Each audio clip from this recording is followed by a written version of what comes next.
हमारी समझ में है जो पैगंबर ने बताया, आपके पैगंबर ने बताया कि जिस कौम को अपने रहनुमाओं की समझ ना हो उसके ऊपर जालिम हुक्मरानों को मुसल्लत कर दिया जाता है। आपने अभी कहा कि आज के जो हुक्मरान हैं, दल की बात नहीं है, आज का जो हुक्मरान है वो जालिम है आपकी नजर में। ठीक बात है, आप अपने पैगंबर की उसी कही हुई बात को आधा पढ़ रहे हैं, आधा नहीं पढ़ रहे हैं। आपसे गलती पहले हुई है तभी तो आपके ऊपर जालिम। हम तो गलत हो सकते हैं, पैगंबर तो गलत नहीं हो सकते। तो मुसलमानों को इस बात की चिंतन करनी चाहिए।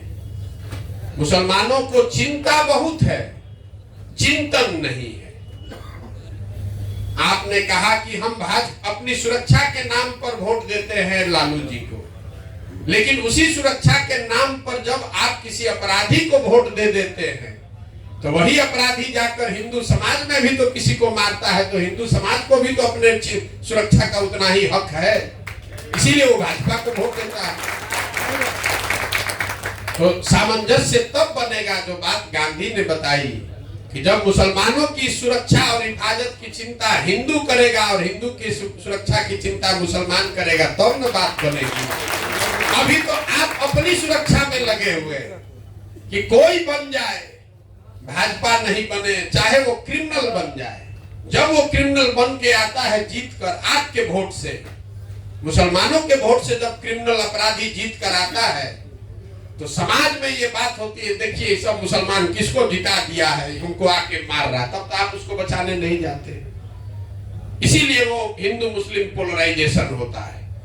आप भी, आपको अपने सुरक्षा का चिंता है, अपने हिंदू भाइयों की सुरक्षा का चिंता भी नहीं है।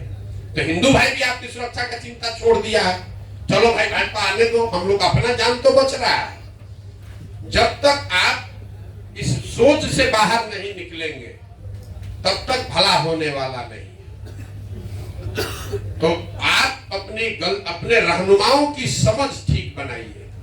जिसको आप रहनुमा समझ रहे हैं उससे आपका सुरक्षा नहीं हो रहा है, सुरक्षा दंगे से आपकी हो रही है, लेकिन आपके बच्चे कुपोषण से मर रहे हैं, आपकी महिलाएं प्रसव के दौरान व्यवस्था नहीं होने से मर रही है। पूरे देश में सबसे ज्यादा टीबी के रोगी, सबसे ज्यादा टीबी का इंसिडेंट रेट मुस्लिम बच्चों में बिहार में है। आप उस मौत को नहीं देख रहे। दंगे में 10 आदमी मरता है, पिछले 40 वर्ष में कितने लोग स्वास्थ्य व्यवस्था के अभाव में मर गए वो आप नहीं देख रहे। तो अपने हमारी बात मत मानिए। अपने कौम में जो बात बताई गई है, मुसलमानों की दुर्दशा इसलिए नहीं है कि आप लालू को वोट देते हैं कि कांग्रेस को वोट देते हैं।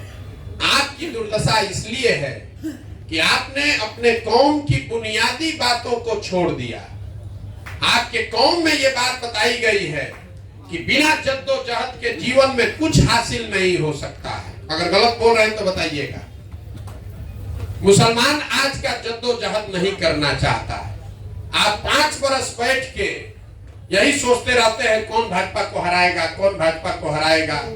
और चुनाव में जो भाजपा को हराता हुआ दिखे, चाहे वो अपराधी हो, अच्छा हो, खराब हो, आप उसको वोट देने को, उसको समर्थन देने को तैयार है, उसको अपना रहनुमा मानने को तैयार है। तो जब आप जद्दोजहद के लिए तैयार नहीं है, संघर्ष नहीं करना चाहते, अपने बच्चों के लिए खड़ा नहीं होना चाहते, तो आपके बच्चों का भला होगा कैसे?